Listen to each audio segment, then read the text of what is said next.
Allahumma barik wa sallim nahmadu wa nasalli ala rasulil karim amma ba'. Ibnu Shimasah Rahmatullahi reports we were present around Amr ibn As radiyallahu anhu before he passed away. He cried for a long time and they related the story of his embracing Islam. He said, when Allah caused Islam to enter my heart, I came to Nabi SAW and said, O Messenger of Allah, put forth your hand that I may swear allegiance. When Nabi SAW stretched forth his hand, I withheld mine. Nabi SAW inquired, what troubles you, O Ammar? I said, I want to lay down a condition that Allah shall forgive my previous sins. Nabi SAW replied, O Ammar, do you not know that Islam washes away all sins committed in disbelief, and that hijrah, any migration, washes away all sins committed before it, and that Hajj destroys all sins committed before Hajj. Ibnu Shimasah Rahmatullahi reports we were present around Amr ibn As radiyallahu anhu before he passed away. He cried for a long time and they related the story of his embracing Islam. He said, when Allah caused Islam to enter my heart, I came to Nabi SAW and said, O Messenger of Allah, I put forth your hand that I may swear allegiance. When Nabi SAW stretched forth his hand, I withheld mine. Nabi SAW inquired, what trouble you, O Ammar?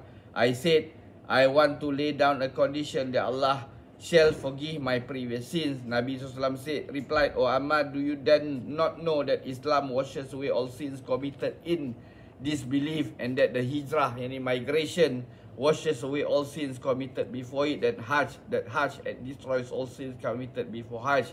In this hadith too, no mention is made about whether minor or major sins are meant.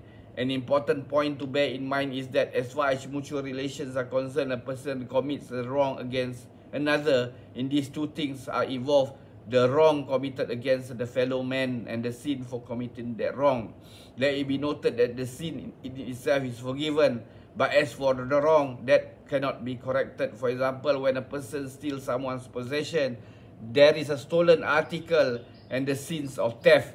It does not mean that having the sin forgotten will entail not having to return the stolen article to the rightful owner. It is reported on the day of Arafah, during the farewell pilgrimage, Nabi SAW for a long time with utmost humility prayed to Allah, begging for forgiveness of his ummah.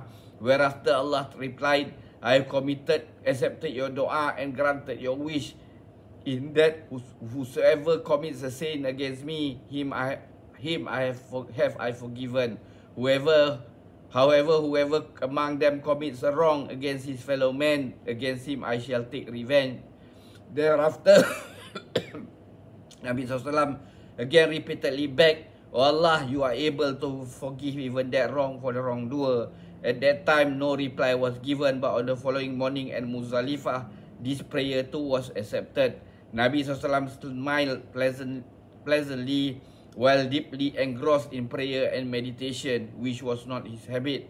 Nabi SAW, referring to this merciful act of Allah, then said, Allah accepted this prayer of mine. And on seeing this, Shaitan started crying most bitterly, shouting and screaming, while throwing sand and dust over his head in self-pity.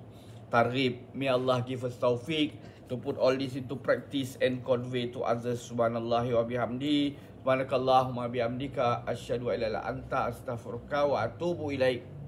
Ana rabbika rabbil izzati amma yasifun wa salamun alal mursalin walhamdulillahi rabbil alamin. Taqabbalallah.